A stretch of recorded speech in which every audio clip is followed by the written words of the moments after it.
जी, अस्सलाम वालेकुम स्टूडेंट्स। हम स्टार्ट कर रहे हैं यूनिट नंबर 2, जो हमारे पास है क्वाड्रेटिक इक्वेशंस एंड इनइक्वालिटीज। इसके बारे में आपको नॉलेज है कि क्वाड्रेटिक मीन पावर 2 होती है, मैक्सिमम पावर 2। इक्वेशंस मीन वो इक्वेशन होगी, एक्सप्रेशन नहीं होगी। एंड इनइक्वालिटीज इक्वल की जगह पे इनइक्वालिटी के साइन भी यूज किए जा सकते हैं। तो उसके बारे में ये इंट्रोडक्शन दिया हुआ है। स्टार्ट कहाँ से करना था इसके बारे में वो था। अब रिकॉल करते हैं, ये बड़ी इंपॉर्टेंट चीज़ है हमारे पास। रिकॉल में देखें तो उसमें बताया हुआ है अलजेब्रिक एक्सप्रेशन क्या होता है। कहते हैं algebraic expression is a combination of constant and variables. इसमें कांस्टेंट भी होते हैं, वेरिएबल्स भी होते हैं, and signs of arithmetic operations यानी addition, subtraction, multiplication and division. तो अगर आप इनके साथ कांस्टेंट और वेरिएबल ज्वाइन कर लेते हैं तो देन जो बनती है वो अलजेब्रिक एक्सप्रेशन बनती है। जैसे जस्ट 5 आ सकता है, 3 आ सकता है, 2x नेगेटिव 7y आ सकता है, 3y² नेगेटिव 5y नेगेटिव 2 आ सकता है। तो ये डिफरेंट इसकी एग्जांपल होगी। अच्छा, नेक्स्ट हमारे पास आती है पॉलिनोमियल। अब पॉलिनोमियल क्या होती है? कहता है पॉलिनोमियल इन वन वेरिएबल। कि एक स्टेटमेंट होगी जिसके अंदर सिर्फ एक ही वेरिएबल होगा, एक्स होगा या सिर्फ वाई होगा या सिर्फ जी होगा, जो कि इस फॉर्म में होती है। अब इस फॉर्म में सिर्फ आपने एक चीज ये याद रखनी है कि ये जो एक्स की पावर है ना, जैसे एक्स की पावर एन है, फिर n-1 है, फिर 1 है, और यहाँ पे एक्स की पावर 0 है। तो बस आपने ये चीज याद रखनी है कि एक्स की पावर नेगेटिव नहीं हो सकती। एक्स की पावर नेगेटिव नहीं हो सकती, बस ये चीज माइंड में रखिएगा। यानी कि वो आपके पास होल नंबर होनी चाहिए। ठीक है, ये चीज याद कर लें बस। where a0, a1 and an are real numbers and n is a non-negative integer। Non negative मतलब वो नेगेटिव नहीं होगा, तो फिर वो पॉजिटिव और जीरो होंगे, तो इसको सिंपल वर्ड हम याद कर सकते हैं, वो होल होनी चाहिए। कहते हैं if a n is not equal to zero, अगर लीडिंग कोफिशिएंट, जैसे लीडिंग कोफिशिएंट हमारा क्या है जी, उसने कहा हुआ है ए एन एक्स रेज की पावर एन, सबसे बड़ी पावर यही है ना। उसका जो कोफिशिएंट होता है वो आपके पास लीडिंग कोफिशिएंट होता है। कहता है if the degree of polynomial is an, for example 5x² plus minus x plus 7 है। अब x की पावर सबसे बड़ी 2 है, तो इसका मतलब degree of the given polynomial is 2। अब इससे आगे आता है क्वाड्रेटिक इक्वेशंस। ये क्या होती हैं? जो पॉलिनोमियल हमने बात की है या जो हमने एक्सप्रेशंस की बात की है जिसमें डिग्री 2 होती है, उसको हम नाम देते हैं क्वाड्रेटिक इक्वेशंस। और अब इसमें एक्सप्रेशन की जगह पर इक्वेशन का वर्ड यूज होगा। और quadratic equation is a second degree polynomial equation होगी। ये भी इक्वेशन होती है इन वन वेरिएबल। ओके। और ये फॉर एग्जांपल आगे 2x² plus 3x plus 7 is equal to 0, x² minus 5x minus 4 is equal to 0, और 3y² minus 6y plus 3 is equal to 0 होता है हमारे पास। देखिए यहाँ पे नोट दिया हुआ है। कहता है if a b c belongs to real number where a is not equal to zero and b is not equal to zero in the equation. ये हमारे पास क्वाड्रेटिक इक्वेशन है। अगर इसमें ए भी जीरो ना हो, बी भी जीरो ना हो, मतलब क्वाड्रेटिक भी हो, लीनियर भी हो, तो वो बनती है standard form of quadratic equation in x. फिर दूसरी कंडीशन हमसे कहते हैं कि if a is equal to zero हो जाए इसमें स्टैंडर्ड फॉर्म में, तो देन ऑटोमेटिकली जब ए जीरो होगा एक्स स्क्वायर रिमूव हो जाएगा, पीछे लीनियर बन जाएगी, which is a linear equation. As objective भी आप याद कर सकते हैं उसको। If b is equal to zero in the equation, it then a x के plus c is equal to zero हो जाएगा। इसमें लीनियर रिमूव होगा, जब लीनियर रिमूव होती है क्वाड्रेटिक और कांस्टेंट होगा, तो हम कहते हैं प्योर क्वाड्रेटिक इक्वेशन। ये प्योर क्वाड्रेटिक इक्वेशन की डेफिनेशन भी बन गई। अगर मैं इसकी एग्जांपल की बात करता हूँ तो इसकी एग्जांपल बन सकती है 4x² minus 1 is equal to 0। या कुछ भी ले सकते हैं, इसमें सिर्फ लीनियर नहीं आपने लिखनी। ये होगी इसकी डेफिनेशन और इसकी टाइप। नेक्स्ट हमारे पास है solution of quadratic equation of the form. अगर हमारे पास स्टैंडर्ड फॉर्म मौजूद हो तो उस इक्वेशन का सोल्यूशन कैसे करते हैं। Where a b c belongs to real number and a is not equal to 0, तो इसका फर्स्ट मेथड हमारे पास आता है फैक्टराइजेशन मेथड। कहता है the solution of quadratic equation by factorisation is based on the following result, जिसको हम zero method का नाम भी देते हैं।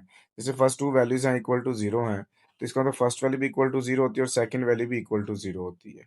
This is called the zero product property. अब जैसे मैं एग्जांपल देता हूँ आपके पास। मेरे पास एक वेरिएबल है ए, दूसरा वेरिएबल है बी, दोनों को इक्वल टू 0 कर दिया। अगर सपोज दैट यहाँ मैं सिर्फ ए की वैल्यू 0 ले लूँ, अगर मैं ए की वैल्यू 0 ले लूँ, तो जब वो इसमें पुट होगा 0 इंटू बी, तो आंसर फिर भी 0 ही आना है। और अगर मैं बी की वैल्यू 0 ले लूँ, तो फिर देखें तो ये आ जाएगा ए इंटू 0 इज इक्वल टू 0, फिर भी 0 आ जाएगा।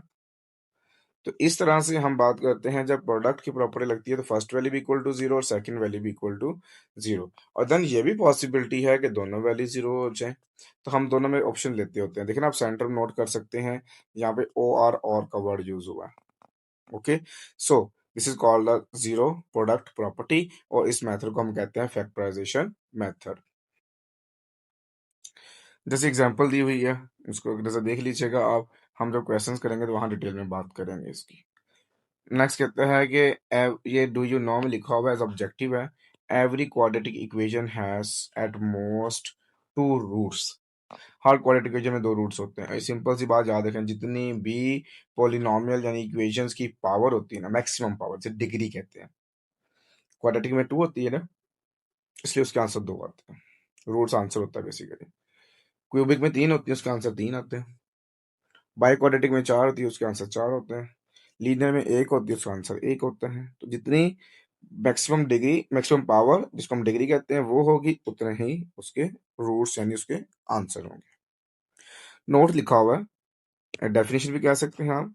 An equation in which variables appears in the denominator of one और मोर टर्म्स। कहता है कि अगर आपके पास जो वेरिएबल है ना, वो डिनोमिनेटर में आ जाए, फ्रैक्शन फॉर्म में आ जाए, जैसे आप देख सकते हैं यहाँ पर एक एक्स है, यहाँ पे 2 दफा है, कम से कम एक दफा आ जाए। जब ये एक दफा भी आ गया ना, तो इसको हम कहते हैं फ्रैक्शनल इक्वेशन। ये आपने इसकी डेफिनेशन और साथ ही एग्जांपल्स लिखी हैं, आपने मुकम्मल एग्जांपल करनी है। आप अपनी मर्जी से एग्जांपल बना सकते हैं, जैसे मैं लिखता हूँ x over 2 plus 1 over x is equal to 5। But denominator में आपने एक्स लिखना है, बाकी क्या है। अच्छा जी, आगे देखें तो हमारे पास नेक्स्ट मेथड है solution of a quadratic equation bye completing square method. ये लॉन्ग क्वेश्चन है, फैक्टराइजेशन वाला शॉर्ट क्वेश्चन था आपके पास। ये पूरा पैटर्न है कि कंप्लीटिंग स्क्वायर मेथड होता क्या है और किस तरह करते हैं। ये पूरा पैटर्न आपको याद करना पड़ेगा, लेकिन ये यहाँ पे डिटेल में लिखा भी हुआ है। मैं आपको जब क्वेश्चंस करवाऊंगा ना कंप्लीटिंग स्क्वायर वाला, तो उसमें फिर आपको डिटेल में बता दूंगा कि पहले आपने क्या करना है, फिर आपने क्या करना है, फिर आपने क्या करना है, फिर आपने क्या करना होगा। ओके, सो नेक्स्ट वन, ये आगे आपके पास ये चैलेंज दिया हुआ। उसमें चैलेंज नहीं है, बस अब नॉलेज के लिए एज ऑब्जेक्टिव याद रखिएगा।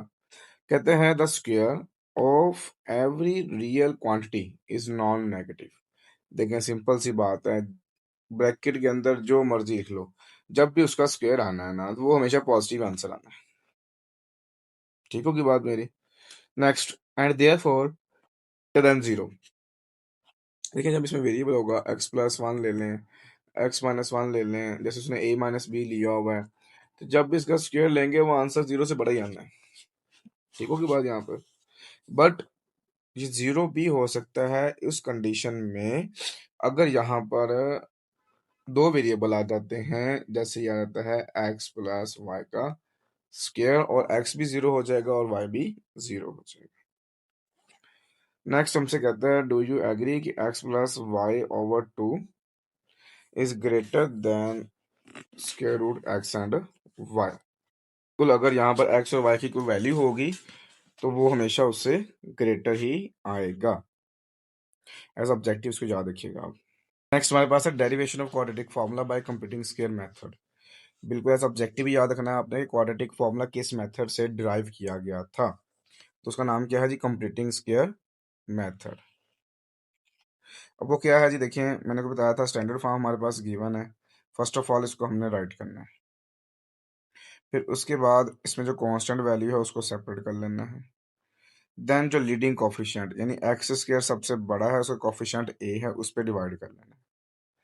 तो देन आपके पास ये डिवाइड करने से देखिए ए एक्स स्क्वायर डिवाइड बाय, यहाँ पर था ए एक्स स्क्वायर, इसके डिवाइड बाय में ए आया तो इससे कैंसिल हो गया, इसलिए उसने डायरेक्ट यहाँ पे कर दिया, बाकी सबसे डिवाइड किया। फिर उसके बाद उस लिखा हुआ we add square of half of the coefficient of x.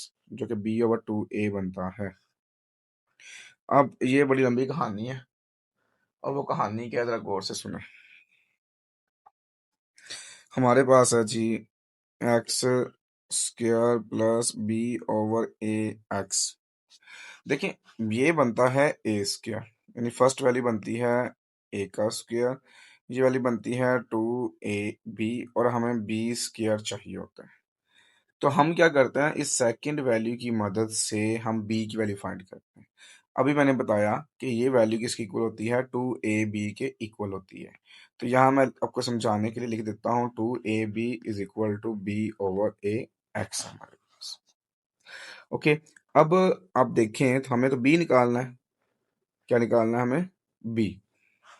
आप देखें तो हमारे पास जो ए की वैल्यू है, मैं ए की वैल्यू की बात कर रहा हूँ, जो ए की वैल्यू है वो एक्स है।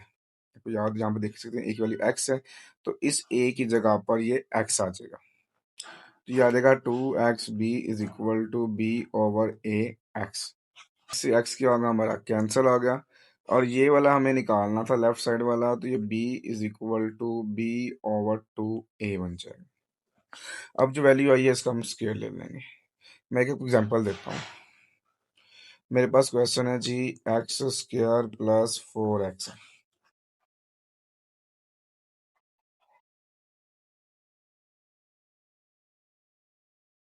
ये वैल्यू 2ab है, ये a स्क्वायर है। अब मैं 2ab को इज इक्वल टू 4x ले लेता हूँ और मुझे यहाँ फिर पता है a की वैल्यू x है, तो इस a की जगह पर मैं x लगा लेता हूँ। तो यहाँ पे देख सकते हैं x से x क्या हो गया हमारा, कैंसर। तो जब b निकालेंगे तो वो आ जाएगा 4/2, तो इसका मतलब b की वैल्यू 2 आ गई। अब 2 का स्क्वायर ऐड कर देंगे। सो ये सारी स्टोरी थी इसके पीछे, और बाकी से सारा कैलकुलेट किया और ये इसका लास्ट पे आंसर बन गया। ये हमारे पास कहलाता है क्वाड्रेटिक फॉर्मूला, और ये प्रॉपर लॉन्ग क्वेश्चन भी बन सकता है। देख सकते हैं कि रिमेंबर का बॉक्स होना हुआ, बेसिकली डेफिनेशन है ट्रांसपोजिशन की। कहता है moving a term from one side of an equation two other side, यानी कोई वैल्यू लेफ्ट हैंड साइड पे गिवन है, आप राइट पे कन्वर्ट करते हैं, राइट पे गिवन है तो लेफ्ट पे कन्वर्ट करते हैं। तो बाय चेंजिंग इट्स साइन, मतलब अगर मल्टीप्लाई होता है तो हम डिवाइड करते हैं, अगर डिवाइड हो तो मल्टीप्लाई करते हैं, अगर एडिशन हो तो सब्ट्रैक्शन करते हैं, सब्ट्रैक्शन हो तो एडिशन करते हैं, ऑपोजिट करते हैं उसका process. That is called the transposition. तो अपने डेफिनेशन की याद रखनी है, और इसकी एग्जांपल जब लिखेंगे आप लिखेंगे, एग्जांपल लिखता हूँ 2x² minus 1 is equal to 0, 2x² is equal to plus 1। अब देखें, अब ये माइनस का 1 राइट साइड पे क्या हो गया, प्लस का 1 हो गया। एक तो साइन चेंज हो गया, इसका इसकी जगह चेंज हो गई, जिस वजह से इसको हम ट्रांसपोजिशन का नाम देंगे। ये एग्जांपल दी हुई है क्वाड्रेटिक फॉर्मूले में, वहाँ हम क्वेश्चंस में करेंगे इंशाल्लाह, तो आपको क्लियर हो जाएगी बात। नेक्स्ट है solution of quadratic equation by graph. Graph से कैसे सॉल्व करते हैं आप। कहता है to solve the quadratic equation graphically means to find the points where the graph of quadratic equation crosses the x axis and the x values of these points are the solution of quadratic equations. मतलब कहता है कि जब आप graph बनाते हैं ना किसी भी, वो लीनियर ग्राफ हो सकता है, वो क्वाड्रेटिक हो सकता है, क्योंकि अब हमारे पास क्वाड्रेटिक इक्वेशन है तो क्वाड्रेटिक ग्राफ होगा, मतलब कि उसमें दो आंसर्स होंगे। कहता है कि ग्राफ जो होता है वो एक्स एक्सिस को जिस पॉइंट पे कट कर रहा होता है वो पॉइंट उसके आंसर्स होते हैं। लिखा हुआ the x values of the points और सोल्यूशन ऑफ क्वाड्रेटिक इक्वेशन, ये डेफिनेशन भी है। तो यहाँ से प्रॉपर डेफिनेशन इसकी स्टार्ट होती है हमारे पास। क्वाड्रेटिक इक्वेशन ग्राफिकली मीन्स है कि the graph of quadratic function is called parabola. ये पैराबोला की डेफिनेशन भी कहा जा सकता है, और ये एज ऑब्जेक्टिव भी आ सकती है कि graph of quadratic function is always a dash. Options दे सकता है डिफरेंट। फिर कहता है कि if the coefficient of x square in the quadratic equation is positive then the graph will be इस शेप में होगा। ये चीज बड़ी इंपॉर्टेंट है, इसे यू शेप कहा जाता है। आगे कहता है कि हमारे पास and if the coefficient of x square in quadratic equation is negative sign है, मतलब ये है कि अगर आपके पास है जी x square plus x plus one दिया हुआ इज इक्वल टू 0, और एक दिया हुआ है minus x square plus x plus one is equal to 0 दिया हुआ है। तो यहाँ पे देखें तो ये माइनस है, यहाँ पे देखें तो प्लस है। जब प्लस वाला होगा तो वो जो ग्राफ उसका बनेगा वो यू शेप में बनेगा, जो नेगेटिव वाला होगा वो उसका उल्टा यू कहते हैं, या रिवर्स कह सकते हैं आप इसको। तो ये उसने कहा है दोनों शेप्स आपने याद रखनी है, एज ऑब्जेक्टिव भी है और ये बड़ा इंपॉर्टेंट है क्वेश्चन से रिलेटेड, जिसको पैराबोला शेप, ये बेसिकली पैराबोला शेप होती है हमारे पास। To sketch the graph, graph को स्केच करने के लिए आप एक फॉर्मूला यूज करते हैं, find its vertex by completing square method, और वो फॉर्मूला आपके पास ये वाला होता है, इसको हम क्वेश्चन में यूज करेंगे। Is called the vertex form of quadratic function having the vertex H and के।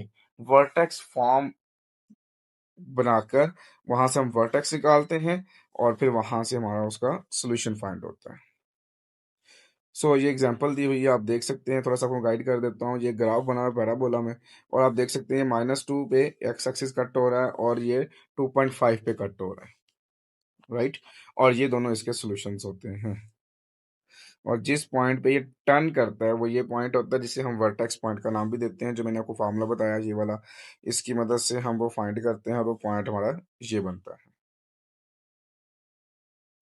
सो इसी के साथ आपका जो है वो रिमेंबर का एक बॉक्स बना हुआ है, वो देखिएगा। For finding the solution of quadratic equations graphically, first of all, we draw the graph of quadratic function। जब भी आप क्वाड्रेटिक इक्वेशंस का जब ग्राफ की मदद से सॉल्व करेंगे, तो पहले उसको फंक्शन में कन्वर्ट करेंगे, यानी इक्वल टू जीरो होगा ना, फिर उसको हम इक्वल टू वाई का नाम दे देंगे या फंक्शन का नाम भी दे सकते हैं। तो यहाँ पर हमने टोटल मेथड्स पढ़ लिए 4। फर्स्ट मेथड हमारे पास था फैक्टराइजेशन क्वाड्रेटिक इक्वेशन को सॉल्व करने का, सेकंड मेथड हमारे पास था कंप्लीटिंग स्क्वायर मेथड, थर्ड हमारे पास है क्वाड्रेटिक फार्मूला, और लास्ट वन जो 4 हमने किया है वो हमारे पास है ग्राफिकली। और बाकी इंशाल्लाह ये सारी चीज़ें पढ़ने के बाद हम जाएंगे एक्सरसाइज 2.1 की तरफ।